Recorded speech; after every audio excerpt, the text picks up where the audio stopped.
pasal 13. Angka 13 adalah angka apesnya dunia. Jadi saya iseng saja.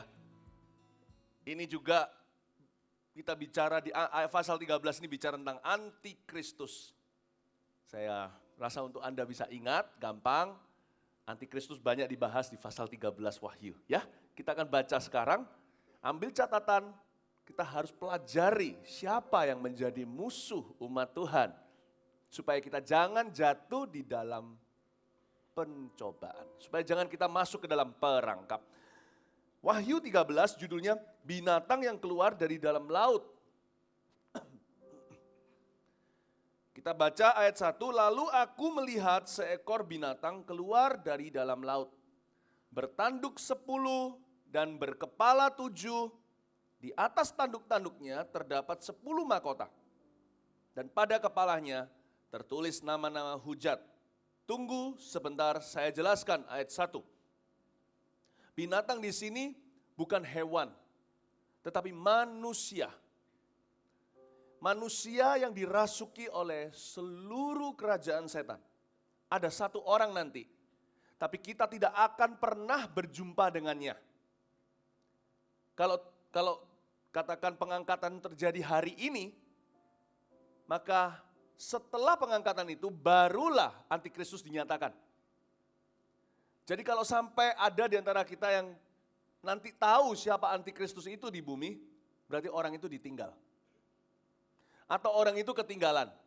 Coba katakan dulu kanan kirinya, jangan ketinggalan ketika Tuhan angkat. Yang kita sekarang lihat dan rasakan adalah roh antikristus yang pelan-pelan mulai semakin kuat. Negara-negara yang anti sama firman Tuhan, negara-negara yang menawar yang namanya standar Alkitab, semakin hari semakin banyak. Dunia ini semakin jahat, kasih manusia semakin pudar, kejahatan silih berganti. Namun demikian, kita tidak akan berjumpa dengan sang antikristus karena kita pasti akan diangkat. Dan jikalau pengangkatan itu tidak terjadi dalam masa hidup kita, mungkin ada di sini yang hidupnya, mungkin di sini ada yang juga sudah lanjut usia gitu ya. Nggak tentu juga, saya yakin gitu loh, anak-anak kita mungkin akan mengalaminya karena dunia ini nggak bisa lebih jahat dari sekarang. Pengangkatan itu tidak akan lama lagi, meskipun tidak ada orang berani prediksi. Tidak ada orang boleh prediksi.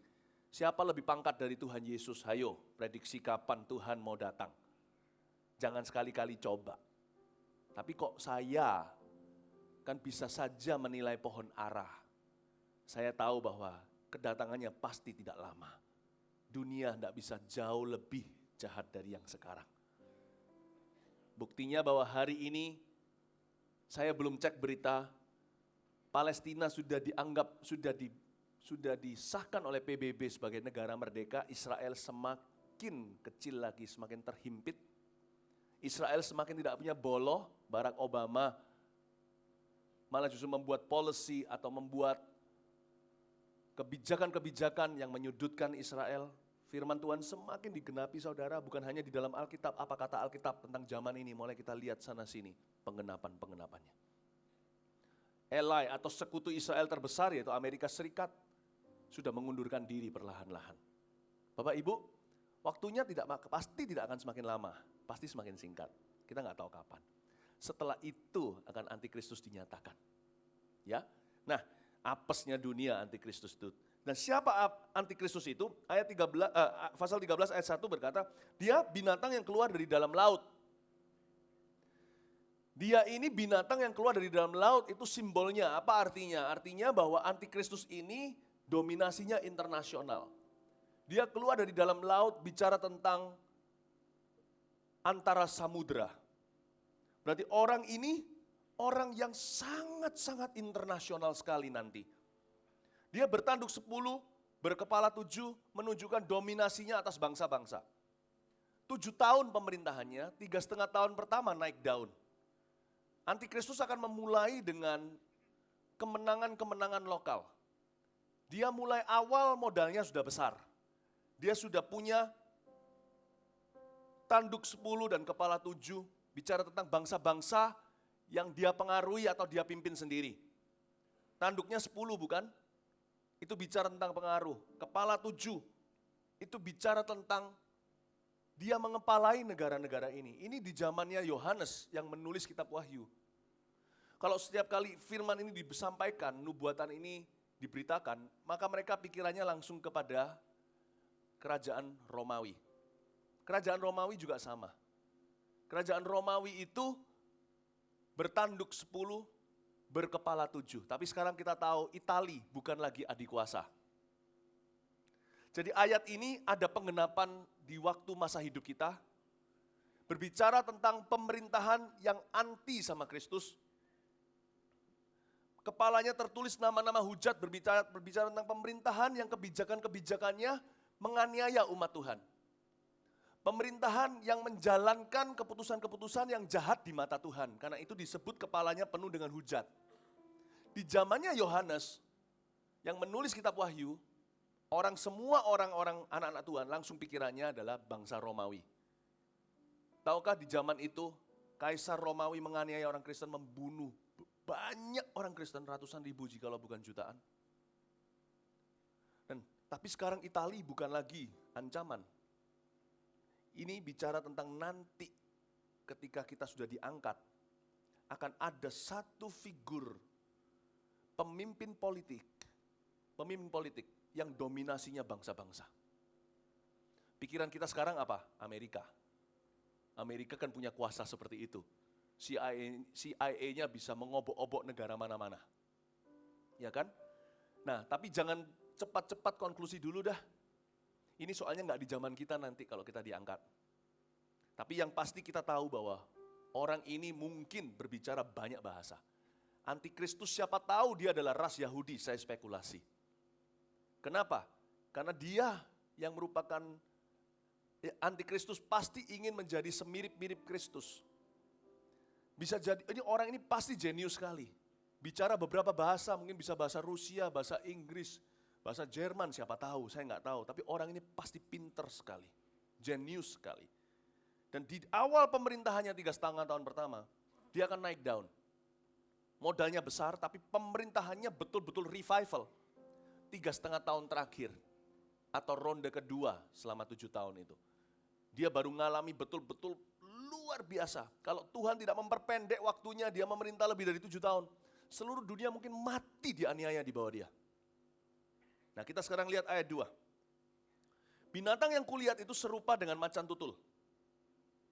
Macan tutul itu terkenal dengan apanya? Kecepatannya. Dan kakinya seperti kaki beruang. Beruang itu kuat sekali dan mulutnya seperti mulut singa. Aumannya mengerikan sekali. Dan naga itu bicara tentang Lucifer atau the devil atau si iblis, memberikan kepadanya kekuatannya dan bahkan tahtanya. Ini enggak main-main loh saudara-saudara. Tahtanya setan pun dikasih ke dia. Berarti setan itu begitu putus asa, dia mau gunakan manusia seperti Allah memakai manusia untuk kemuliaannya, setan akan memakai seorang manusia nanti untuk kemuliaannya pula. Tak pernah sepanjang sejarah sejak Adam dan Hawa, yang namanya iblis karena dia sudah tahu waktunya sudah begitu singkat, akan memberikan seluruh kuasanya kepada satu orang. Sama seperti Bapa memberikan seluruh kuasanya kepada satu orang pula namanya Yesus. Berarti ya kalau setan sudah seputus asa ini, waktunya sudah dekat. Tatanya pun dikasih. Anda harus tahu satu hal nih, setan itu pelit. Murah hati itu sifatnya Kristus. Kalau setan kasih tatanya, berarti dia sudah desperado. Dia putus asa. Ini kungfu terakhirnya untuk melawan Allah Maha Kuasa. Karena setan itu kan kepingin tahtanya Allah, karena itu dia jatuh dari sorga sebagai bintang yang jatuh, bukan? Menyeret sepertiga malaikat-malaikat. Kok sekarang dia bagikan tahtanya? Ini sangat-sangat so not Satan, so not iblis. Sangat-sangat bukan iblis sifatnya seperti ini. Kecuali dia putus asa sekali. Antikristus adalah manifestasi keputusasaan setan melawan Tuhan dan umatnya. Dia nggak bisa kalahkan sepanjang sejarah, akhirnya dia pertaruhkan seluruh kekuatannya ke satu orang. Setan itu pelit. Kalau Anda dengar cerita-cerita bagaimana orang mau kuasa, setan itu punya kuasa loh, jangan salah ngerti loh ya. Kita jangan pernah kita ceroboh mulut dan berkata, setan gini, setan gitu. Kita nggak usah takut. Tapi buat apa cari gara-gara? Oh, gue lebih berkuasa dari setan, masuk ke rumah berhantu. Mau buktikan sesuatu. Jangan deh. Usirlah setan kalau manusia ditawan. Nggak buat sok-sokan gitu loh. Bahkan yang namanya Mikael, panglima, jenderal perang bala tentara malaikat Allah, ketika bertengkar sama setan karena mayat Musa, perjanjian baru mengatakan dia tidak menghujat sembarangan. Dia berkata, Tuhan menghardikmu. Dia pakai kuasa otoritas Tuhan Yesus Kristus. Setan itu punya kuasa. Yes, Anda mau pesugihan, cari dia. Anda tidak akan disuruh perpuluhan, Anda tidak akan disuruh jaga hati, ataupun tidak boleh cinta uang. Gampang, tapi ada harganya. Nanti anak Anda salah satu idiot. Ada harganya, pernikahan Anda cerai. Ada harganya. Tiba-tiba Anda menjadi orang yang sangat bernafsu. Anda harus selingkuh. Ada harganya, setan itu nggak pernah kasih free, bebas biaya. Anda tahu nggak orang-orang pintar, orang-orang kuat, yang punya ilmu-ilmu, perdukunan segala. Mereka membeli harga mahal loh, setan itu nggak gampang-gampang, jangankan tatanya, kasih kuasanya aja dia nggak mau. Anda harus nggak mandi 1 tahun. Ada tuh macam-macam okultisme itu ceritanya. Anda harus simpan benda-benda sakti. Anda harus kasih minum benda-benda itu, padahal itu benda bisa minum darah. Saya pernah lihat, benda seperti pedang begitu bisa terbang sendiri, saya pernah lihat. Ada kuasa. Dia malaikat sih, dia punya kuasa, cuman kuasanya takluk di bawah kuasa Tuhan. Dan Allah tidak ambil seluruh kuasa setan saat ini. Karena manusia belum teruji. Tapi bagi orang yang percaya pada Tuhan dan berseru kepadanya, kuasa setan dibatasi. Nggak bisa mencobai kita melebihi kekuatan kita. Jadi alias Tuhan izinkan seorang petarung melawan kita supaya jadi sparring partner kita. Supaya anak-anak Tuhan ototnya penuh. Supaya imannya murni. Makanya Tuhan izinkan setan menggocoh kita kadang-kadang. Tuhan tidak pernah bermaksud untuk mencelakakanmu. Rencananya selalu satu, damai sejahtera, penuh pengharapan. Tapi Anda harus tahu loh, setan itu punya kuasa. Dan dia itu pelit banget, kita harus tahu sifatnya. Satu orang mau punya ilmu kekebalan. Kekebalan mungkin bagi orang yang suka bertengkar, bagi pengusaha itu gak relevan. Sewa ajudan aja gak usah kebal ya kan. Bagi pengusaha apa? Aku mau kaya. Bisa lah, Anda mau apa minta sama setan kadang-kadang dikasih kok. Setan pun menawarkan Yesus kok, tunduk sama aku sekali doang. Aku kasih kuasa politis, kuasa politik, kuasa ekonomi. Aku kasih dunia ini, lihat dunia itu. Tuhan dibawa ke bubungan tinggi, ke sebuah tempat yang menjulang. Disuruh lihat ke bawah, dan disuruh lihat dunia. Setan memberinya sebuah penglihatan, nih ambil, kamu cuma tunduk sekali sama aku. Karena setan tahu, Yesus itu adalah ikan besar buat dia. Berapa orang di sini minta sama setan, setan bahkan gak mau menemuimu. Setan bahkan gak mau menemuimu. Karena bagi dia, Anda bukan bisnis yang bisa menguntungkan. Tapi beberapa orang, setan mau pertaruhkan. Itu pun selalu ada harganya bukan? Suruh cari kembang tertentu di gunung mana, susah sekali. Suruh jalan 7 langkah ke depan, 10 ke belakang, angkat gentong, naik 2 tingkat. Dikerjain. Hanya Yesus yang berkata, cuma-cuma kamu menerima, cuma-cuma berikan. Jadi saya itu agak gumun sedikit nih, setan kasih dia tatanya, wow. Pertama-tama saya bilang, apa motifnya? Kedua saya bilang, who is this man anyway? Siapa orang ini? Wow, sepanjang sejarah setan gak pernah segenerous itu. Sebenarnya pernah sih. 2000 tahun lalu, setan tawarkan lebih daripada yang dia berikan ke antikristus. Dia tawarkan ke Kristus. Waktu mencobai. Kamu tunduk sama aku sekali, hai anak Allah. Ini loh, pai sekali sama aku, pai sekali. Tak kasih semua ini. Ayo, aku beri tahtaku. Tapi kalau Yesus mengikuti kehendak setan, Yesus tak bisa jadi juru selamat manusia. Jadi setan itu pinter sekali, licik luar biasa. Dia pandai negosiasi, dia pinter lihat orang. Kalau setan memberikan seluruh tahtanya kepada setelah dia dikecewakan sama Kristus, Kristus menolak mentah-mentah tawarannya. 2000 tahun kemudian, entah kapan, sebentar lagi pastinya, tak lama lagi, dia akan menawarkan dan memberikan semua tahta kerajaannya ke satu manusia, yaitu Antikristus itu.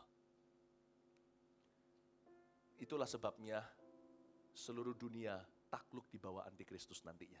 Bukan 3,5 tahun pertama, 3,5 tahun kedua, hampir semua takluk sama Antikristus. Tapi karena Tuhan mempersingkat waktu pemerintahannya, jadi dia tidak sampai merajalela, sampai seluruh dunia beneran sungguhan. Kalau andai kata Antikristus dikasih waktu 7 tahun lagi, mungkin betul-betul dunia ini gak punya harapan apa-apa lagi. Tuhan itu baik. Kepada orang jahat pun Tuhan itu baik. Anda harus tahu di zaman Antikristus, orang baik semakin sedikit. 3,5 tahun terakhir Antikristus, hampir semua jahat, atau kalau tidak, semuanya jahat. Semua yang baik sudah diambil semua. Yang baik, yang kelahiran baru di zaman Antikristus 3,5 tahun pertama dibunuh semua. Anda sekarang ini mau terima Tuhan, Anda mau tetap sama Tuhan tuh hanya harus tahan godaan. Nanti Anda harus bayar dengan nyawa. Kalau sampai Anda tertinggal, Anda harus bayar dengan nyawa. Darah Yesus gak cukup. Darah Yesus cukup menyelamatkanmu ke sorga, tapi untuk engkau tetap pertahankan dan setia kepada kesaksianmu, di zaman kita sebelum Antikristus, cukup ketaatan. Di zaman setelah seseorang ditinggal oleh pengangkatan, masuk ke dalam masa Antikristus, ketaatan tidak cukup saudara. Anda harus bayar dengan nyawa, harus dengan kematian. Karena itu kalau sekarang di zaman seperti ini Anda bisa on and off, maju mundur sama Tuhan, tidak sungguh-sungguh, harapanmu tipis saudaraku. Kalau Anda ditinggal, hari ini Tuhan datang menyebut kita di awan-awan, dunia gak kelihatan, lalu masuk ke dalam zaman Antikristus, Anda tidak akan survive. Di depan moncong sebuah senjata, atau persis berada di ujung sebuah tombak atau golok atau pedang, Anda pasti menyangkal Tuhan Yesus. Ayo taruhan. Sekarang aja loh, gak sungguh-sungguh kok. Di zaman damai gak sungguh-sungguh. Di zaman di ujung pucuk senjata, sangkal Yesus atau mati ke kuburan, atau mati mengenaskan. Saya yakin you will deny Christ. Engkau akan menyangkal Kristus. Karena itu jangan main-main. Ada waktu. Tuhan belum datang, mari kita saling memukuli satu sama lain. Berpesta pora seperti hamba yang jahat, tuannya tidak pulang. Mereka berfoya-foya. Justru di zaman damai, kita bisa KKR kemarin di tempat umum. Kita ini gak dianiaya secara fisik. Siapa datang ke sini hari ini diancam mati? Ayo siapa? Gak ada kan? Kalau kita sekarang di zaman damai gini gak sungguh-sungguh, slim is your chance. Tipis. Tipis sekali kesempatanmu, kemungkinanmu untuk bisa survive jika engkau ditinggalkan. Coba bisa paham ini ya, aplikasinya buat kita. Kita sekarang melihat ayat yang ketiga. Maka tampaklah kepadaku satu dari kepala-kepalanya seperti kena luka yang membahayakan hidupnya. Tetapi luka yang membahayakan hidupnya itu sembuh. Seluruh dunia heran, lalu mengikuti binatang itu. Dan mereka menyembah naga itu, Lucifer maksudnya, karena ia memberikan kekuasaan kepada binatang itu.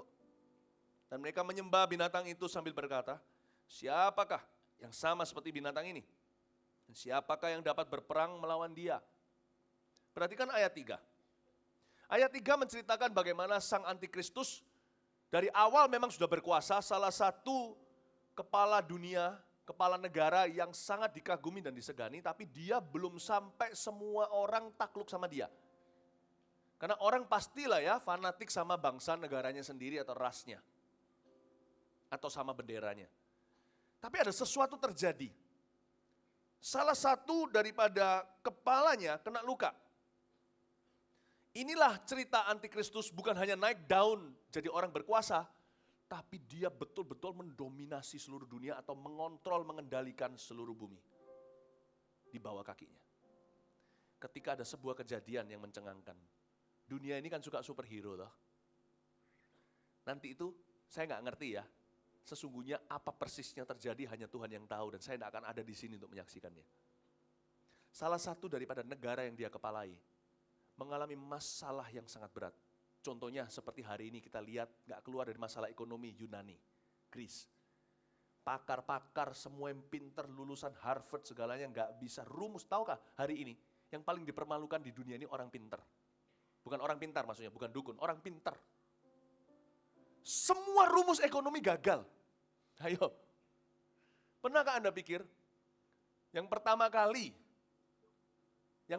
dikecewakan ketika ini dan itu, siapa sangka dalam abad ini aja, raksasa-raksasa finance berjatuhan.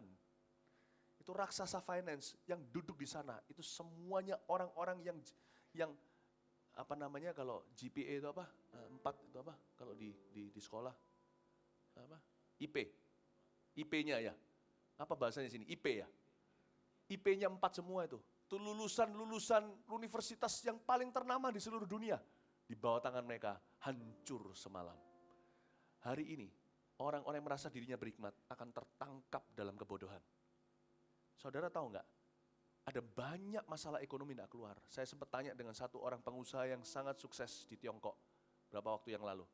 Saya tanya, apa yang pemerintahmu akan lakukan dengan semua stock market yang hancur ini, itu, dan sebagainya. Dia bilang, nothing they can do. Bukankah semua orang pintar di sana? Kungfu, segala macam kungfu dimunculkan. Yen diturunkan. Bagaimana dengan bangsa sendiri?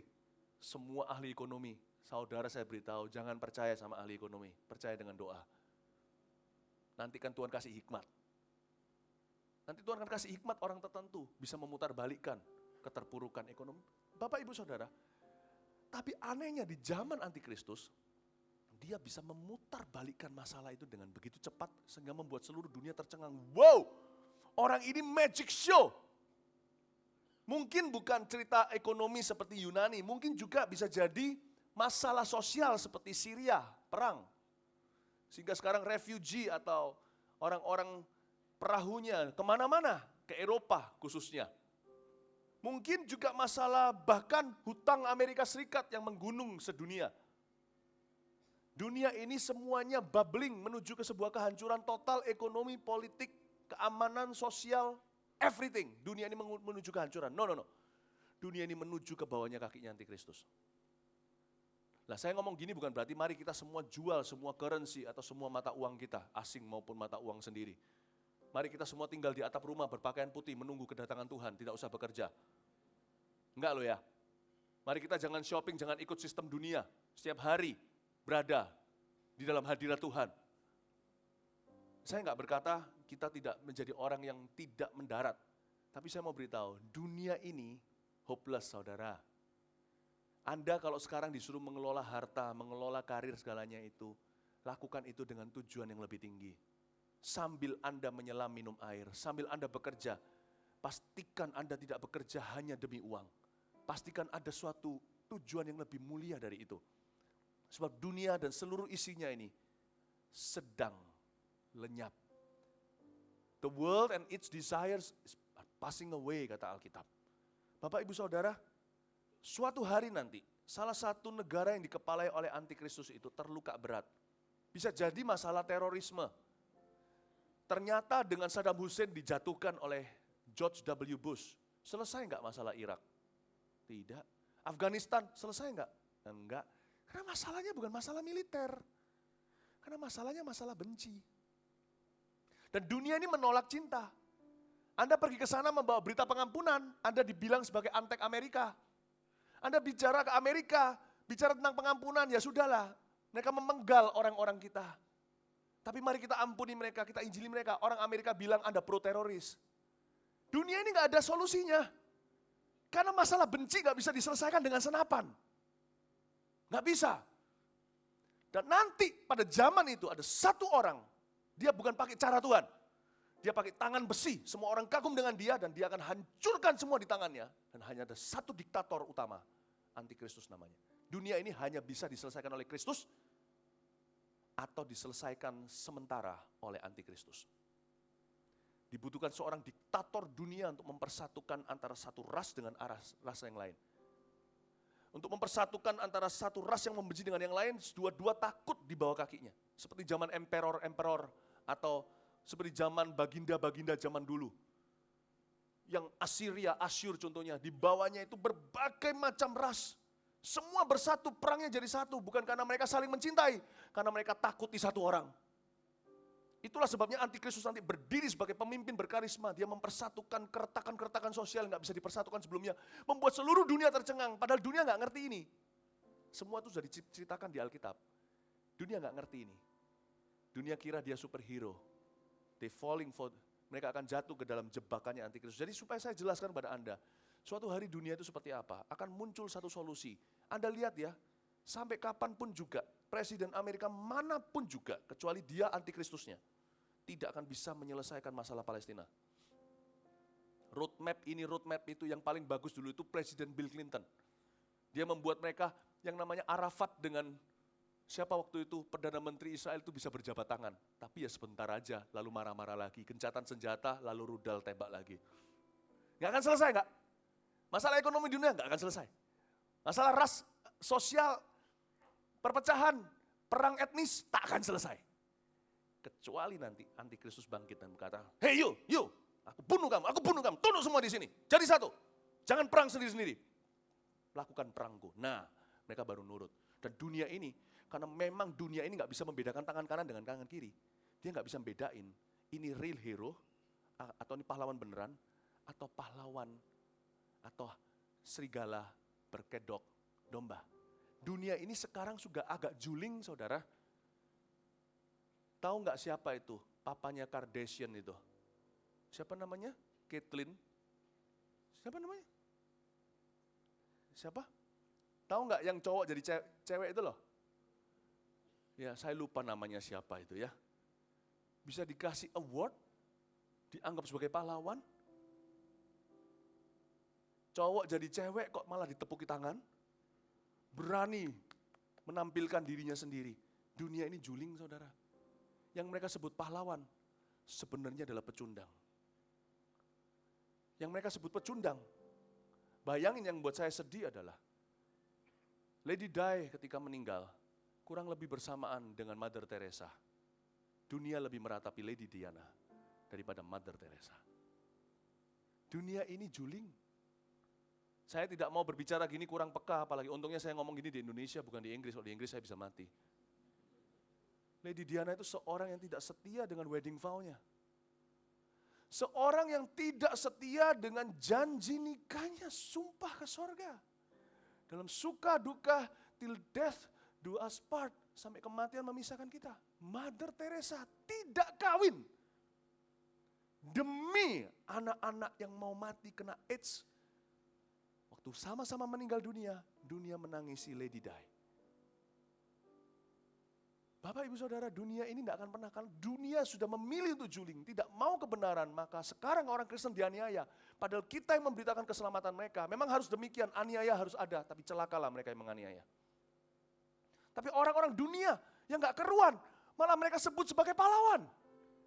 Karena kebodohan dunia inilah akhirnya Tuhan akan menyerahkan seluruh dunia jatuh ke dalam kebodohan ultimate, kebodohan tertinggi. Mereka akan mengeluhkan antikristus dan mereka akan menyesalinya nanti. Sama dengan Amerika yang dulu memilih Obama, sekarang semua menyesalinya. Paham maksud saya? Mereka akan mengeluhkan antikristus ketika kejadian di mana satu kepalanya luka lalu sembuh.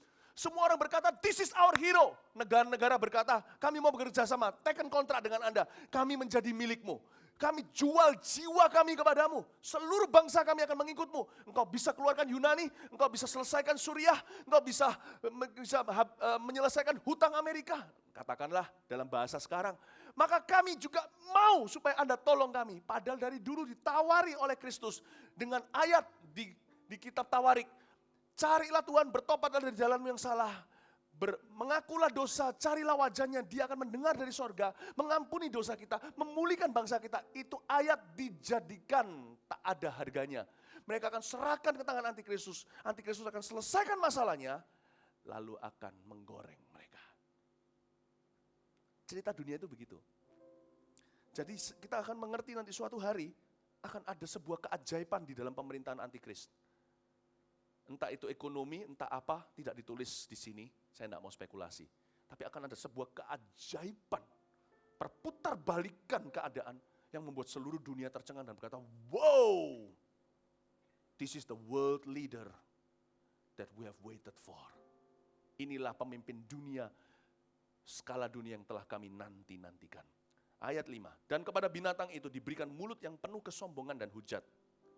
Kepadanya diberikan juga kuasa untuk melakukan 42 bulan lamanya. Sedikit tambahan penjelasan tentang Antikristus. Antikristus selain seorang pemimpin politik, dia seorang orator yang sangat berkarisma. Kita pernah punya presiden yang oratornya, seorang orator yang berkarisma. Ya, namanya Presiden Soekarno. Saya pernah sekali dengar, meskipun beliau bukanlah seorang pengkhotbah Injil, bahkan bukan anak Tuhan. Dan saya mendengarkan oratornya, wow, cukup bangga ya. Ketika saya pernah menyaksikan sekali hitam putih, yang namanya presiden pertama kita berbicara di antara PBB, Persekutuan Bangsa-Bangsa, bicara dengan fasih, pada orator yang berkarisma sehingga seluruh dunia memuja-muja Indonesia zaman itu. Nah, yang ini kan dalam sejarah bangsa kita. Nanti di zamannya Antikristus akan muncul seorang pemimpin yang betul-betul lihai politiknya dan sangat-sangat magic hand, punya tangan Midas, jamahan emas. Apa yang dia pegang berubah jadi sesuatu yang luar biasa. Dan plus ketambahan dia orator yang sempurna. Dia kalau berbicara dengan lantang semua orang dengarkan. Wow, ini tambahan fitur pada seorang Antikristus. Ayat 6, lalu ia membuka mulutnya untuk menghujat Allah, menghujat namanya dan kemah kediamannya dan semua mereka yang diam di sorga.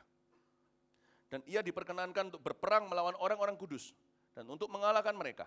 Dan kepadanya diberikan kuasa atas setiap suku, lihat perhatikan, diberi kuasa atas setiap suku loh, umat dan bahasa dan bangsa. Seluruh suku, umat, bahasa, bangsa akan mengagumi orang ini. Figur ini akan sangat dielukan seluruh dunia. Karena dia memang pernah membuktikan satu kepala negara yang dikepalainya berbalik dari keterpurukan. Semua orang kepingin bekerja sama di bawah dia atau kepingin mengikuti jejaknya. Dia menjadi the hero, the superhero for the world pada saat itu nanti. Ini luar biasa. Tapi coba perhatikan di sini. Dia diberikan kuasa ayat 7 untuk mengalahkan orang-orang kudus. Di zaman itu dia diberi kuasa untuk mengambil nyawa. Jadi ini bukan berarti mengalahkan orang-orang kudus iman mereka. Bukan untuk melukai mereka secara rohani, namun secara fisik. Orang-orang kudus yang dimaksud di ayat 7 itu adalah yang 3,5 tahun pertama pemerintahannya masih ada yang bertobat. Mereka harus mati. Jadi kita akan melihat akan terjadi pesta pora luar biasa bagi dunia, akan terjadi martir yang tak pernah terjadi sebelum di dalam sejarah manusia. Tidak pernah sebanyak itu martir seperti di zaman Antikristus. Dia akan semakin menggila di belahan kedua 7 tahun, 3,5 tahun kedua. Dia akan bunuh bukan hanya para martir anak-anak Tuhan, dia akan bunuh rival-rivalnya. Ada banyak cerita di dalam dunia ini. Kalau Anda suka sejarah, Anda bisa pelajari cerita Hitler. Hitler itu ketika pertama kali menjabat, seluruh orang gak bisa berkarisma seperti itu di Jerman ya. Ceritanya Hitler itu luar biasa loh. Dia itu sudah kalah loh. Dia itu sudah dipenjara loh. Dia itu kalah, dia bisa berbalik. Dan entah gimana dia punya ideologi diikuti semua orang. Fasis. Ideologi radikalnya diikuti semua orang. Dan semua orang besar, kecil, tua, muda, perempuan, laki-laki, semuanya berkata, Heil Hitler. Seperti semua di bawah spell, seperti semua di bawah hipnotisnya dia. Tapi setelah mengikuti Hitler sekian lama, bahkan jenderal-jenderalnya beberapa pun, ada beberapa yang menyesal. Saya pelajari sejarah, kok gini ya, salah aku ini ngikut orang yang salah ini. Tapi telat, yang menyesal satu-satu dibunuhi sama dia. Negaranya dari pertama kali mengeluhkan dia, inilah orang yang akan bisa membangkitkan kebanggaan kami orang-orang Jerman. Setelah Perang Dunia Pertama kami dilucuti. Akhirnya dia bisa membangkitkan kebanggaan nasional kita.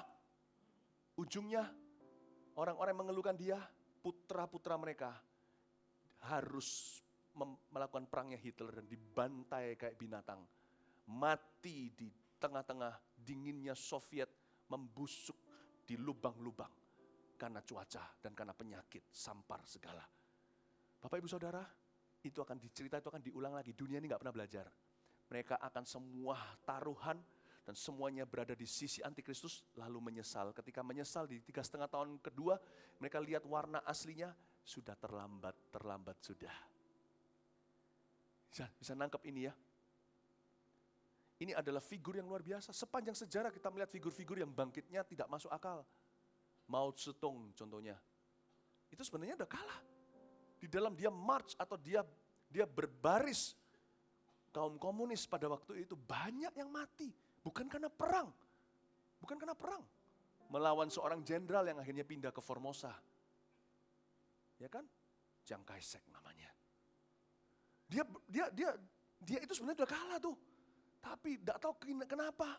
Yang namanya buku merah kecilnya itu Dongfang Hong Taiyang Shen Zhongguo Chu Liao Ge Mao Zedong Ta Wei Ren Ming Mo Xin Fu. Saya nyanyi ini, semua orang Tiongkok bilang, kamu itu umur berapa kok bisa nyanyi lagu-lagunya Mao Zedong? Anda yang tahu, Anda ngerti. Anda mungkin juga terkejut, Pastor Philip kok bisa nyanyi lagu itu? Dia cuma dengan propagandanya, gila. Mati berapa soldiersnya itu? Matinya kena penyakit, bukan kena tembak. Dia bisa bangkit, conquer China, menguasai seluruh China hingga komunis hari ini. Dan jenderal itu harus dilempar keluar untuk rebutan tanah dengan orang-orang aborigin di Formosa yang hari ini namanya Taiwan. Ada banyak cerita nggak masuk akal. Orang yang berbalik, kepala yang hancur, kepala yang sakit berbalik dan semua orang mengeluhkan dia. Dan hari ini banyak orang menderita di bawah tekanan komunisme. Andai kata mereka pilih lagi, mungkin mereka tidak akan pilih Mao Zedong. Percayalah saya. Bapak Ibu Saudara, kalau kita belajar sejarah ya, Alkitab ini make sense sekali. Waktu kita baca, wow ini diulang. Kenapa diulang? Kita bisa lihat. Karena kita dipenuhi Roh Kudus, hati kita dipenuhi kebenaran. Mereka nggak pernah belajar, orang dunia ini nggak pernah belajar. Nanti yang muncul terakhir itu, Mao Zedong di atas segala Mao Zedong, Hitler di atas segala Hitler, ini orang yang muncul nanti ini. Tak ada pemimpin atau politikus yang pernah ada seperti ini. Setan akan pertaruhkan segalanya di waktu 7 tahun saja. Gila, dan dunia akan ditipu besar-besaran. Ya, lu enggak mau gereja, gitulah kira-kira Tuhan bilang sama orang dunia, baik. Lu enggak mau Kristus, baik. Maka ku berimu antikristus. Apa yang kau inginkan kan? Aku ingin free. Aku ingin bebas dari Tuhan. Ku berikan kebebasan paling bebas dari Tuhan. Antikristus namanya. Dan kau akan teriak-teriak, minta ampun terakhirnya. Kenapa aku pilih dia? Obama itu seorang orator yang luar biasa. Pada waktu dia dilantik saya dengar. Saya nyalakan CNN, saya dengar. Saya dengar full dia punya speech. Wow, saya kagum. Orang-orang Amerika semuanya memilih dia karena dia adalah orang hitam pertama. Semua simpatik. Orang putih pun demikian. Karena orang putih banyak yang simpatik dengan ketidakkesenjangan di antara dua ras itu di Amerika. Mereka semua pilih dia. Tanpa tahu ternyata hari ini dia promosikan gay right. Hari ini dia lakukan kerjasama dengan Iran. Dan sebagainya macam ini dan itu. Banyak orang menyesal, semua teman saya, 100 teman saya semuanya. Dari segala bidang pengusaha, dari filmmaker semuanya yang di Amerika semua 100 semuanya menyesal pernah pilih Obama. Saya tidak mau komentar, itu urusan politik saya tidak mau ikut. Cuman saya mau cerita sama jemaat sendiri aja. Tak ceritain nanti suatu hari, Bapak Ibu Saudara. Akan ada seorang orator yang sempurna, membuat semua orang tercengang dan dia membuktikan lewat magic hand-nya dia. Tapi semua orang akhirnya akan jatuh ke tangannya dan kuasanya dan menyesal nanti. Ketika menyesal 3,5 tahun terakhir, semua terlambat sudah, semua orang banyak yang mati. Tak pernah ada bencana seperti itu di zaman masa antikristus. Kita lihat ayat berikutnya. Ayat yang ke-8. Dan semua orang yang diam di atas bumi akan menyembahnya. Yaitu setiap orang yang namanya tidak tertulis sejak dunia dijadikan di dalam kitab kehidupan. Dari anak domba yang telah disembelih. Ayat 8 bicara dengan jelas semua orang yang namanya tidak tertulis di dalam kitab kehidupan. Maksudnya setiap orang yang menolak Kristus, maupun setiap orang yang asal-asalan ikut Kristus, kalau enggak sekarang mati sebelum pengangkatan, kalau mati sebelum pengangkatan dia akan ketemu neraka, tapi kalau dia tidak diangkat ketinggalan, dia akan ketemu antikristus. Pilih saudaraku, kalau engkau enggak sungguh-sungguh ikut Kristus, kau enggak bisa netral. Tidak ada orang bisa berkata, aku setengah sama Kristus, Kristus tidak mau setengah. Siapa ikut aku harus membajak, tidak boleh noleh ke belakang. Kalau enggak gitu enggak layak buat kerajaanku. Anda tidak bisa pilih. Ini zaman edan, zaman gila. Anda kalau setengah dengan Kristus, Anda sudah milik setan sepenuhnya. Simple. Nggak bisa setengah. Buat pilihanmu hari ini. Anda tidak bisa berdiri netral, tidak ada non-blok di dalam peperangan rohani. Ini sudah zaman terakhir, akhir zaman. Kita bukan hanya akhir zaman, kita sudah berada di dalam akhir zaman. Kalau Anda tidak sungguh-sungguh dengan Tuhan, Anda sudah milik setan. Sorry to say, it's the truth. It's the truth. Dan Tuhan berkata secara jelas ini, setiap orang yang namanya nggak tertulis dalam kitab kehidupan,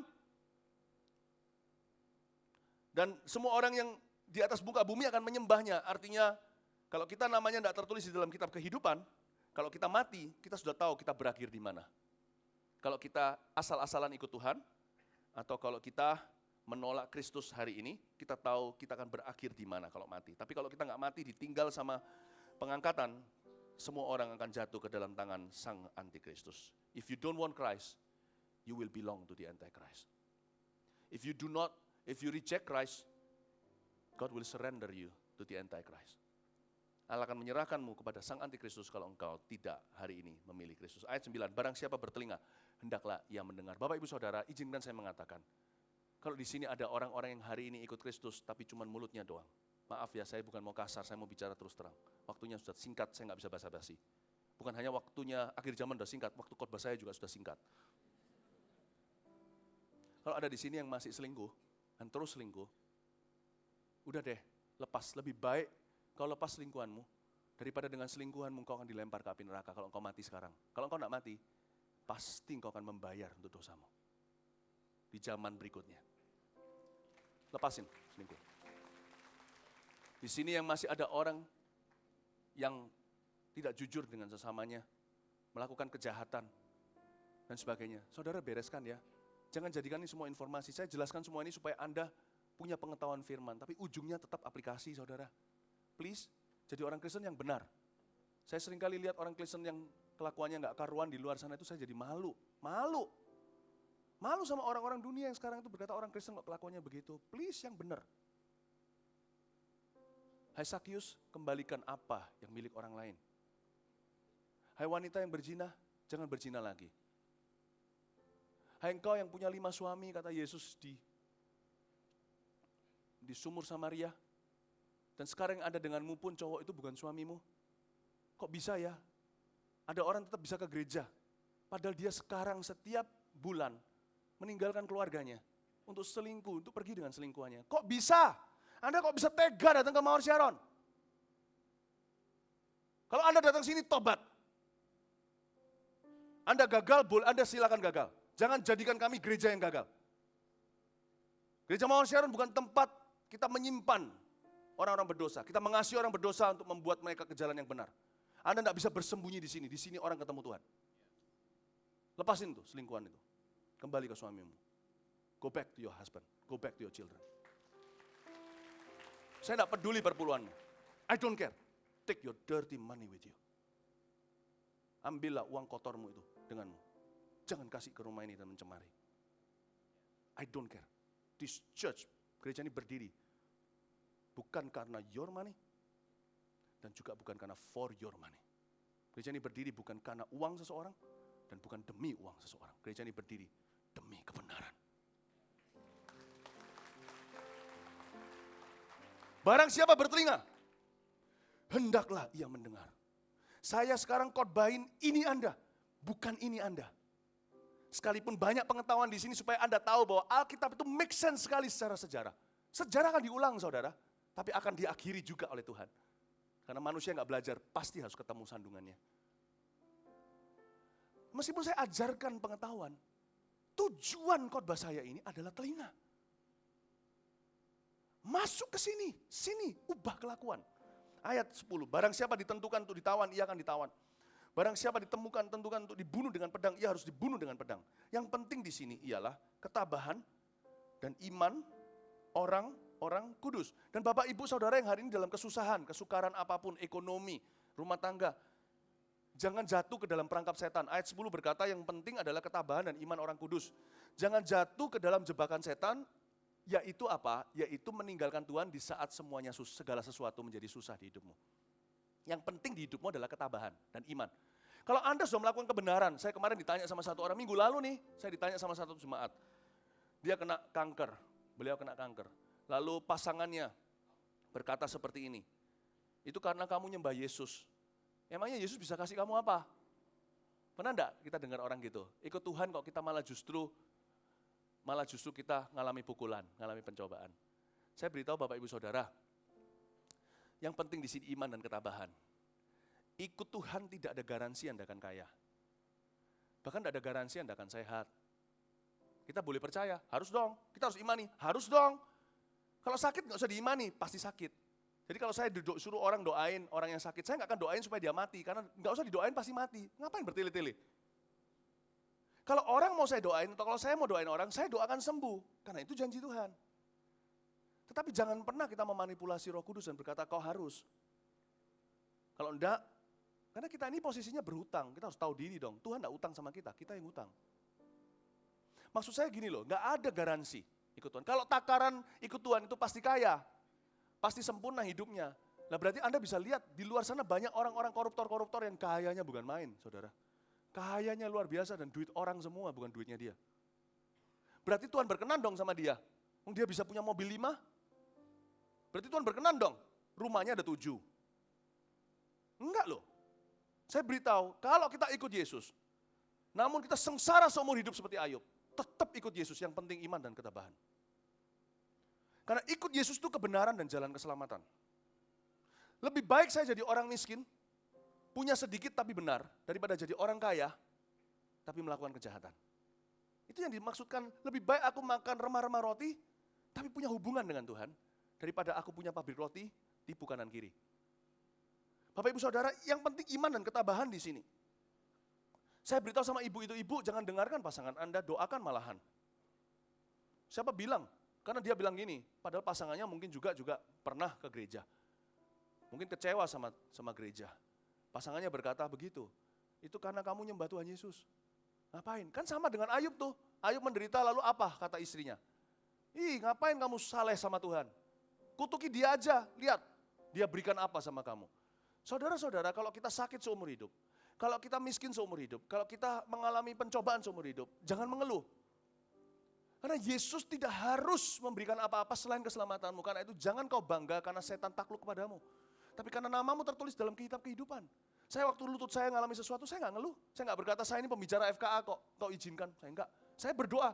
Saya terus berdoa agar kesembuhan saya, dan puji Tuhan banyak orang yang mendoakan kesembuhan lutut saya hingga hari ini saya bisa kuat di NYC, saya bisa lompat-lompat. Nggak ada masalah, nggak bengkak sama sekali. Tapi andai kata, omong kosong, kalau saya tetap seperti ini bahkan kaki saya patah. Saya enggak berhak kutuki Tuhan.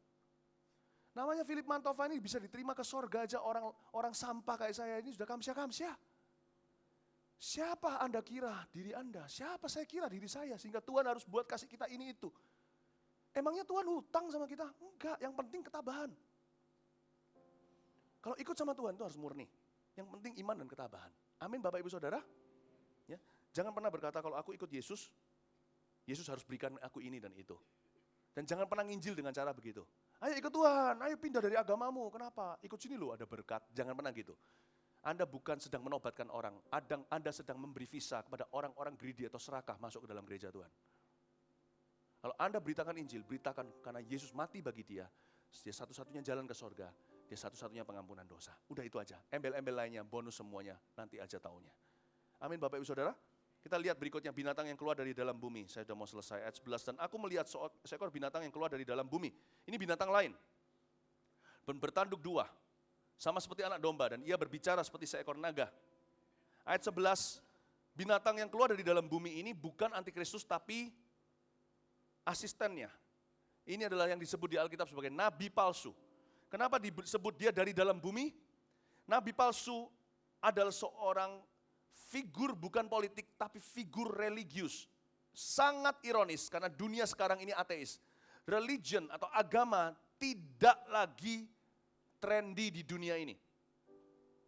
Oke, namanya agama itu sudah, dunia ini punya pikiran negatif. Karena agama, kenapa lebih banyak orang ateis? Karena orang berpikiran karena agama banyak terjadi kekerasan. Karena dunia ini sekarang nafasnya lebih ateis.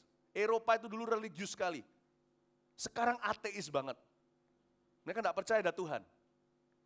Dunia ini sedang seperti itu. Indonesia juga sama.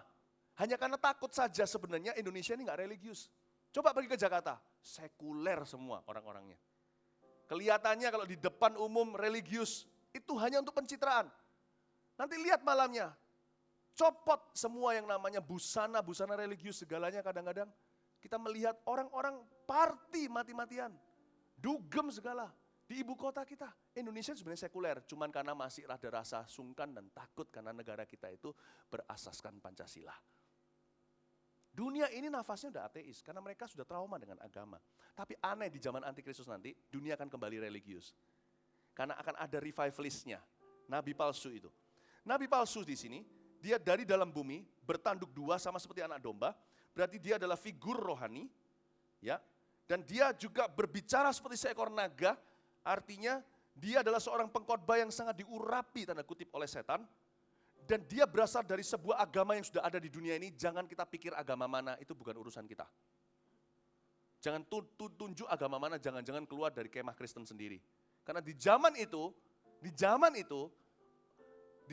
orang-orang, zamannya Yohanes, mereka berpikiran Romawi, Itali.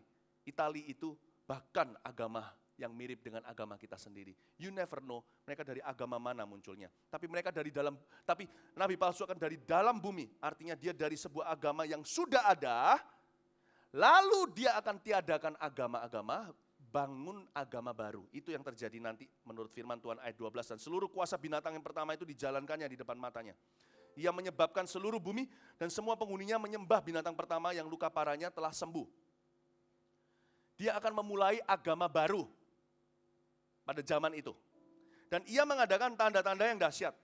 Bahkan ia menurunkan api dari langit ke bumi di depan mata semua orang. Ia menyesatkan mereka yang diam di bumi dengan tanda-tanda yang telah diberikan kepadanya untuk dilakukannya di depan mata binatang itu. Dan ia menyuruh mereka yang diam di bumi supaya mereka mendirikan patung untuk menghormati binatang yang luka oleh pedang, namun yang tetap hidup itu. Dari ayat sampai ayat 14 kita baca, misi dari nabi palsu adalah membangun sebuah agama baru dan membuat seluruh dunia menyembah sang antikristus dan sang naga. Ini seperti trinitas yang tidak suci. Allah Bapa, Putra, Roh Kudus yang kita kenal di sisi kita, nanti akan ditiru oleh mereka. Bapa seperti si naga yang memberi segalanya, antikristus seperti Kristus, nabi palsu seperti Roh Kudus. Ya, ini palsuannya. Misinya satu, Roh Kudus juga untuk menegakkan Yesus. Maka nabi palsu juga untuk menegakkan antikristus. Dan dia akan punya banyak mujizat. Kadang-kadang kalau saya lihat di film-film, beberapa itu trik. Tapi contohnya ada film-film mungkin anak-anak muda tahu, Chris Angel, Mind Freak. Saya pernah lihat nih, iseng-iseng teman saya tunjukkan, dia yang jalan di atas air itu loh. Dan semua orang yang ada di sana itu kan namanya street magic. Mereka lihat kok nggak ada di bawahnya dia itu nggak ada tali, nggak ada apa. Lalu ada sekali lagi, dia buat orang ditepuk begini, ada yang melayang. Saya melihat itu, wow, memang mind freak atau membuat pikiran kita, wow. Dunia yang ateis, pelan-pelan mulai ditaburi dengan magic-magic seperti itu. Mereka disiapkan, dan ternyata orang respon loh, meskipun ateis, itu semuanya di jalanan Amerika, di Las Vegas, di mana. Orang-orang respon, wow, semua mengagumi, dia punya pengikut banyak, coba lihat Twitternya. Semua ada pengikutnya. Nah, itu cuma sedikit kecil-kecilan. Nanti di zamannya nabi palsu, dia melakukan banyak mujizat. Dan itu akan mencengangkan. Seperti yang saya katakan tadi, setan memang punya kuasa. Jangan pernah Anda berkata loh, orang pintar di luar sana itu enggak ada kuasanya. Ada orang yang memang cuma asal ngecap, mau santet segalanya. Ada orang yang bisa beneran. Cuma enggak mempan sama anak Tuhan. Tahukah Anda waktu kita NYC malam pertama itu, di luar sana yang ada pagernya, dari wire, dari kawat itu, ada sekelompok orang, saya diberitahu sama Asyir, mereka lemparkan mantra ke kita di malam pertama. Ada orang yang punya kuasa beneran. Ada orang yang punya kuasa beneran. Saya pernah didengar seorang teman saya cerita, dia pergi ke satu tempat dengan orang yang punya ilmu. Pergi berburu di hutan. Lalu mereka semua kepingin rokok nih, kepingin rokok. Jadi bilangin, topimu taruh sini, kamu pingin rokok apa? Marlboro, kamu apa? Jarum, kamu apa? Jisamsu. Oke, sip. Topinya mana? Topinya. Topinya taruh sini, dibuka, semua rokok ada di sana. Itu bukan trik. Dia punya kuasa beneran. Waktu saya kecil juga pernah kok, keluarga kami belum anak Tuhan, didatangi sama satu orang, bapak-bapak, lalu ting tong bel. Dia ngomong apa enggak tahu, pembantu kami yang muncul di sana, ketika masuk, uang disorotkan, berapa bendel ratusan ribu, raib semua. Itu yang disebut dia kirim tuyul atau apa. Tapi sekarang, silakan bel pintu kami, kalau enggak dimarahin sama satpam. Enggak akan terjadi apa-apa. Karena kami sudah di bawah bungkusan darah Yesus. Punya kuasa. Saya enggak tahu itu yang kayak David Blaine apa gitu, itu mereka punya kuasa beneran atau trik-trikan, saya nggak ngerti. Tapi zaman itu nanti beneran. Dan sehingga dunia ateis mulai berpikir, mungkinkah ada kuasa gaib beneran? Dan ini akan serangannya luar biasa. Jadi saya mau beritahu kepada Anda, cara untuk kita menguji mujizat gimana. Mujizat yang dari Tuhan, perhatikan, selalu mengarahkan mata orang kepada Kristus dan selalu konsisten dengan firman Tuhan. Semua mujizat yang diadakan, meskipun ada kuasanya, ingat loh ya, setan itu dulu malaikat, jadi dia punya kuasa. Tapi dia tidak maha kuasa. Kalau ada orang performa kuasa, tetapi ujungnya bukan mengarahkan mata orang kepada Tuhan, tapi membuat orang kebingungan, jangan ikuti. Saya seorang yang beroperasi di dalam urapan kuasa. Festival Kuasa Allah tanggal 24-25 nanti di Bali juga. Tapi semua mujizat yang diadakan, sekalipun tidak semua di Alkitab, tetapi semua mengarahkan mata kepada Tuhan. Dan harus konsisten sama firman Allah. Semua mujizat yang tidak konsisten dengan firman Allah, kalau ada suatu hari kantor Anda diketok pintunya, satu orang masuk dan menunjukkan kuasa dan berkata, tetap kok Yesus juga bisa dalam nama Yesus, tapi kalau Anda tahu sumbernya salah, jangan ikuti. Jangan ikuti. Amin Bapak Ibu Saudara. Kita lanjutkan, saya sudah mau selesai. Ayat 15, dan kepada, munculkan di sini aja, Yohanes 21 ayat 25, munculin di sini sebentar. Saya mau tunjukkan pada Anda, tidak semua mujizat ada tertulis di Alkitab, jadi Anda harus menguji segala sesuatu. Masih banyak hal-hal lain lagi yang diperbuat oleh Yesus. Tetapi jikalau semuanya itu harus dituliskan satu persatu, maka agaknya dunia ini nggak dapat memuat semua kitab yang harus ditulis itu. Saya pernah ditanya sama orang, kenapa orang yang kamu doakan, Anda doakan rebah? Saya berkata, tanya sendiri sama Tuhan. Tanya sendiri. Ada yang berkata, nggak ada di dalam firman Tuhan. Sebenarnya kalau saya mau lihat di Alkitab, ada Saul mengalami. Raja Saul maupun Rasul Paulus mengalami itu. Saya tidak bisa jelaskan satu persatu. Bukan berarti rebah selalu dari Tuhan. Enggak tentu. Saya pernah lihat orang dihipnotis kok sekaligus. Saya pernah lihat, saya berkata, itu bukan dari Tuhan. Ujungnya pengosongan soalnya, bukan firman Tuhan yang diberitakan. Pertama kali orang rebah di dalam pelayanan saya, itu ketika saya mendoakan waktu di Vancouver, Kanada. Saya cuma berkata, Tuhan Yesus tolong dia. Saya juga nggak tahu, orangnya berdiri di depan saya, burak rebah. Saya tidak suruh dia jatuh, saya tidak jegal dia. Tapi Tuhan tidak pernah memberi kalajengking kalau kita minta roti, bukan? Yang saya beritakan firman Tuhan, saya doakan kebutuhannya, dia rebah di jamaah Roh Kudus. Tapi yang saya tahu, pohon dikenal dari buahnya. Apakah konsisten dengan firman Tuhan? Tidak semuanya ditulis di Alkitab. Kalau ditulis semuanya, nggak ada kitab yang selesai menulis semua yang dilakukan Yesus. Tapi saya lihat konsistennya di mana. Dia bangun, dia dulunya pornografi dibuang semua. Itu nggak mungkin kalau bukan Roh Kudus. Dia yang benci papa mamanya, dia berbaikan dengan papa mamanya. Dia dulu orang yang pelajarannya nggak keruan, sekarang studi beneran. Saya lihat buah itu dari pohonnya. Pohon dari buahnya. Saya jadi tahu, cara menguji mujizat itu begitu. Apakah mengarahkan mata ke Tuhan enggak dari awal? Apakah konsisten dengan firman Tuhan? Hati-hati dengan mujizat palsu. Mujizat palsu itu bisa jadi bukan trik, tapi sungguhan. Tapi itu, setan juga bisa sembuhkan enggak? Dia enggak bisa sembuhkan. Perhatikan saya, kalau Anda, mungkin siapa tahu, Anda pakai alternatif. Kalau Anda tahu enggak, setan itu enggak bisa sembuhkan. Karena hanya bilur Yesus yang sembuhkan. Jadi kalau ada orang yang sakit terus bisa sembuh, itu bukan. Itu dipindah ke anakmu sakitnya. Kutuknya diturunin. Ada orang yang sepertinya minta ke orang kuat disembuhkan bisa, dikasih minum apa lalu sembuh. Kelihatannya sembuh sini, nanti munculnya di sana. Kok bisa setan pindahkan? Nah itu produknya kok. Sakit itu kan produknya dia. Dia kalau nggak pindahkan ke anak Anda, suami Anda, keturunan Anda, cucu Anda, dia pindahkan hanya Yesus yang bisa sembuhkan tuntas. Amin Bapak Ibu Saudara. Kita lihat sekarang, dan kepadanya diberi kuasa untuk memberikan nyawa kepada patung binatang itu, ayat 15, sehingga patung binatang itu berbicara juga. Dan bertindak begitu rupa sehingga semua orang yang tidak menyembah patung binatang itu dibunuh. Jadi akan terjadi banyak pembunuhan di zaman masa Antikristus 3,5 tahun terakhir. Yang dibunuh bukan hanya martir, karena lebih sedikit lagi anak Tuhan, yang dibunuh juga rival-rivalnya dia. Orang-orang yang tidak menerima otoritasnya mulai dibunuh, seperti Stalin membunuh begitu ribuan banyak figur-figur pemimpin di Rusia pada zaman itu. Hanya karena dia seorang paranoid, dia kira orang ini mau menjatuhkan dia, dibunuh semuanya. Menteri-menterinya dibunuhi sama dia. Bapak Ibu Saudara, nanti zamannya Antikristus dia akan menggila. 3,5 tahun pertama dia alim, domba. 3,5 tahun kedua baru kelihatan warna aslinya, ternyata dia serigala dan semua orang akan kecewa. Dan ia menyebabkan sehingga kepada semua orang kecil atau besar, kaya dan miskin, mereka atau hamba, merdeka atau hamba diberi tanda pada tangan kanannya atau pada dahinya. Dan tidak seorang pun yang dapat membeli atau menjual selain daripada mereka yang memakai tanda itu, yaitu nama binatang itu atau bilangan namanya. Yang penting di sini ialah hikmat, katakan yang penting adalah hikmat. Barang siapa yang bijaksana, baiklah yang menghitung bilangan binatang itu, karena bilangan itu adalah bilangan seorang manusia, dan bilangannya ialah 666, ini yang disebut dengan 666. Kitab Wahyu seringkali diasosiasikan dengan angka 666. Mungkin saya bisa beri penjelasan sederhana. Kenapa 666? Kenapa angka itu diizinkan Tuhan dipasang oleh Dia? Ada orang berkata suatu hari akan ditaruh di sini, di dahi. Alkitab yang mengatakan di dahi sama di sini. Jangan takut, nggak akan terjadi di zaman kita, oke? Nggak akan takut, nggak usah takut. Terjadi di zaman kita nggak akan terjadi itu. Pada tahun 97 saya pergi ke Hong Kong. Di depan saya di MTR, itu ada seorang ibu. Saya terkejut melihat.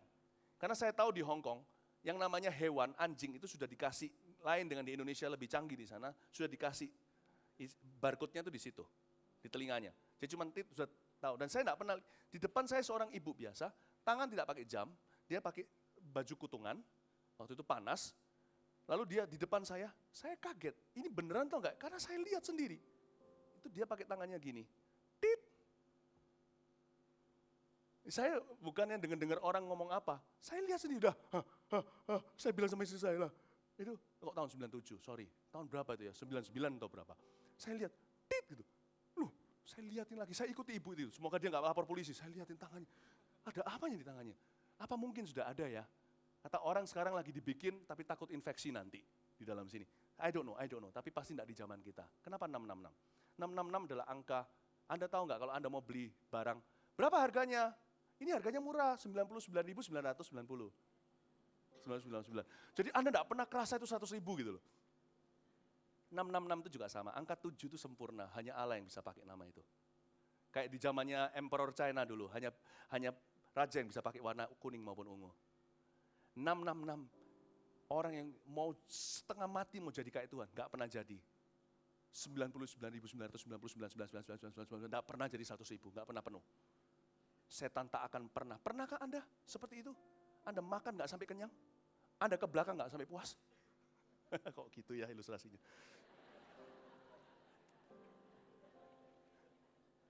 Setan juga tidak akan melampiaskan, memuaskan. Allah akan menolong kita. Kita tidak akan. Bapak Ibu Saudara, saya ditanya sama orang, Pak Philip, apakah saya tidak boleh pakai kredit card? Yang penting adalah hikmat. Alkitab berkata di sini, tidak seorang pun bisa membeli menjual pada saat itu loh ya. Saat mereka memakai tanda itu, ada orang berkata, saya takut pakai kredit card, barcode itu semuanya itu setan. Wah, jangan beli baju kalau gitu. Yang penting hikmat, katakan yang penting hikmat. Roma 12 ayat 1-2 munculkan di sini sebagai terakhir lalu saya selesai lalu kita doa berkat. Roma 12 ayat 1-2. Karena itu saudara-saudara, demi kemurahan Allah, aku menasihatkan kamu supaya kamu mempersembahkan tubuhmu sebagai persembahan yang hidup, yang kudus dan yang berkenan kepada Allah. Itu adalah ibadahmu yang sejati, ayat 2. Janganlah kamu menjadi serupa dengan dunia. Ini dia. Tetapi berubahlah oleh pembaruan budimu, sehingga kamu dapat membedakan mana kehendak Allah, apa yang baik, apa yang berkenan kepada Allah, dan apa yang sempurna. Tidak semua sistem dunia sekarang bisa kita aplikasikan, tapi jangan semua dibuang, karena dunia masih ada banyak baiknya. Oke? Jadi, Bapak Ibu Saudara jangan curiga segala sesuatu, meskipun kita harus skeptis. Segala sesuatu harus diuji, jangan ikut-ikutan semuanya. Hari ini, semakin banyak hal yang nggak boleh kita ikuti di dunia ini. Apapun harus kita pertimbangkan dulu. Kalau contohnya, dulu saya tinggal di Vancouver, Kanada. Tapi sekarang di sana sudah legal marijuana. Tahukah Anda, saya sedih untuk tahu bahwa di Kanada tempat saya dibesarkan, waktu saya studi di sana, sekarang marijuana sudah oke. Anda bisa masuk ke sebuah tempat, kedai kopi namanya di sana, itu bukan kopi yang dijual. Saya nggak tahu benar nggak, saya dengar dari teman saya, Eropa sudah lama. Hanya karena diluluskan oleh peraturan, oleh negara, Anda tidak boleh jadi serupa dengan dunia. Anda harus uji dengan pembaharuan akal budi. Lewat firman Tuhan tiap hari, Anda harus tahu sekalipun pemerintah udah oke, nggak tentu itu oke buat Anda. Dunia ini semakin banyak ngawurnya, tapi nggak semuanya jelek juga. Jadi Anda yang harus punya hikmat.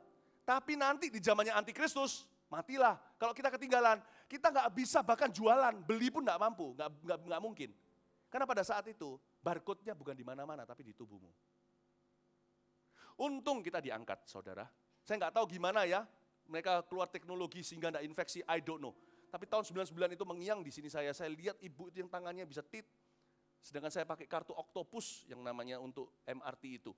Dia kok bisa begitu, saya nggak lihat dari mana itu. Mungkin saya salah lihat kali. Atau mungkin sebuah penglihatan untuk suatu hari nanti begitu. I don't know. Tapi Bapak Ibu nggak usah takut pakai kredit card atau barcode.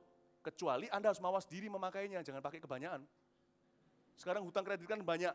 Nggak punya uang, bayar ini pakai kredit card, lalu terlilit hutang nggak bisa bayar. Pokoknya bayar bunga aja setengah mati. Bapak Ibu Saudara, nggak usah takut, nggak usah segala sesuatu dicurigai. Nanti ini, barcode-nya nih 666 nggak. Anda beli baju, barcode-nya terakhirnya 666 nggak dibeli. Nggak usah, sekarang masih banyak baiknya. Cuman izinkan saya mengatakan bahwa kita harus hati-hati. Roma 1:2 berkata, Roma 12 ayat 1 dan 2, kita harus menguji segala perkara. Amin Bapak Ibu Saudara. Tidak semua movie juga bisa disaksikan. Saya itu kalau mau menyaksikan film itu selalu lihat previewnya dulu. Ada baiknya ya Bapak Ibu, termasuk kalau Anda tidak bawa anak. Kalau Anda mau menyaksikan film, baca previewnya. 2 kali saya nggak baca preview. Sekali dulu saya lihat karena ada satu orang Asia yang main di situ, Jecho. Namanya itu? Yang Green Hornet atau apa. Saya pergi masuk sama istri saya, masuk ke dalam. Saya udah beli karcis premier waktu itu, udah mahal-mahal. Nyaksikan, wah dalamnya bahasa Ibrania misuh terus. Saya lihat, waduh ini nggak benar. Tapi saya sedih loh. Di dalam premier itu saya lihat ada bapak ibu yang bawa anaknya kecil-kecil. Lihat Jecho itu. Saya sama istri saya, 10 menit nggak tahan kita keluar dari premier. Saya bilang, yang kita keluar aja yuk, makan-makan aja daripada buang waktu gini aku nggak bisa lihat wajahmu. Dia juga bilang, iya. Padahal kita sama-sama nggak suka karena misuh terus. Aduh, nggak tahan. Kita bukan berarti semua yang ditulisannya PG-13 apa itu uji sendiri deh. Jangan percaya dengan kritikus movie atau jangan percayalah. Lalu terakhir saya nonton satu malam-malam saya sama istri saya keluar, anak-anak sudah tidur, saya beritahu ayo kita jalan-jalan yuk, kita perlu waktu kencan, kita pergi cari, lihat itu loh satu orang, yang dulu jadi James Bond dulu, siapa namanya itu, yang cowok itu yang banyak orang cewek-cewek yang suka ganteng, namanya siapa, Englishman itu. Saya masuk, juga sama 5 menit saya berkata, ayo kita pakai bahasa Ibrania, metu. Nyesel aku, udah beli, udah datang, tapi I was having fun dengan istri saya pergi hanya ngemper makan di mana malam-malam. Saya beritahu sama Anda, tidak semua yang dunia itu Anda harus uji dewek, uji sendiri. Jangan percaya kritikus, jangan percaya orang-orang kolumnis, jangan percaya, uji sendiri pakai firman. Standar dunia ini semakin beda sama kita. Amin Bapak Ibu Saudara. Tapi silakan pakai kredit card Anda, tapi harus hati-hati, jangan sembarangan. Mari kita semua bangkit berdiri, kasih tepuk tangan untuk Tuhan. Terima kasih Bapa di dalam sorga, terima kasih untuk kasih-Mu, Engkau hari ini bicara banyak hikmat dalam hati kami. Hari ini kami belajar sejarah, belajar hikmat, belajar bijaksana. Kami minta supaya Tuhan membuat keluarga besar Jemaat Gereja Mawar Siaran ini menjadi semakin sungguh-sungguh, semakin kudus, semakin suci dalam segala sesuatu. Hamba berdoa di dalam nama Yesus bagi yang masih punya extramarital affair, atau yang masih punya hubungan di luar nikah, baik sebelum nikah atau di luar nikah saat ini, bukan dengan istri atau suaminya. Hamba berdoa, hamba kok terbeban untuk doakan ini. Tuhan Yesus buat hati mereka berbalik kepada Tuhan hari ini. Di masa damai tidak berbalik, apalagi di masa nanti. Ya Tuhan, hamba tidak mau kami tidak mau satu pun jemaat di sini tertinggal. Tak mau satu pun di jemaat di sini ya Tuhan Yesus ditinggal oleh pengangkatan. Kami berdoa di dalam nama Tuhan Yesus ya Tuhan. Hamba berdoa kalau Tuhan angkat kami, terjadi pengangkatan di udara hari ini. 100% yang di Jalan Cempaka ini dulu, termasuk yang di satelit. Kami kosong, tidak ada sama sekali. Kami berdoa kalau sampai diangkat, Mawar Siaran kosong, ludes sama sekali karena diangkat semua, tidak ada yang ketinggalan. Di dalam nama Yesus, hamba berdoa untuk keselamatan keluarga kami yang belum dalam Tuhan. Hamba berdoa agar di tahun ini ya Tuhan, kami akan memberitakan Injil dan bersaksi kepada mereka. Terima kasih Roh Kudus, jamah kami. Nyanyikan satu lagu, kita doa berkat. Praise the Lord. Thank you Jesus, haleluya. Mari kita materaikan firman yang kita terima. Come on. Thank you, Jesus. Thank you, Father. Mari kita angkat tangan kita sama-sama katakan, hanya Kau yang ku cinta. Hanya Kau.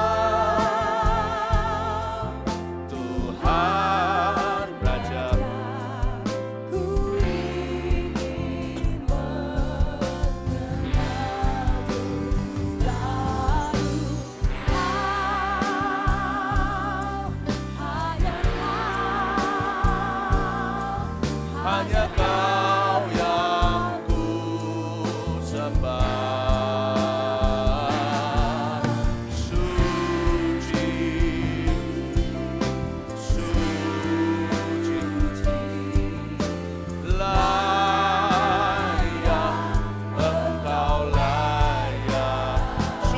cinta Kau. Mari kita perbaharui janji setia kita kepada Tuhan.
Terimalah berkat dari Allah Bapa, kasih karunia dari Tuhan Yesus, pengurapan penyertaan dari Roh Kudus. Maranatha, Yesus datanglah, persiapkan jemaatmu dalam segala aspek kehidupan mereka, agar mereka berkenan kepada Allah kudus dan persembahan yang hidup selalu tiap hari. Terima kasih Tuhan, biar jemaat pulang membawa berkat di dalam nama Yesus. Amin. God bless you, selamat pagi.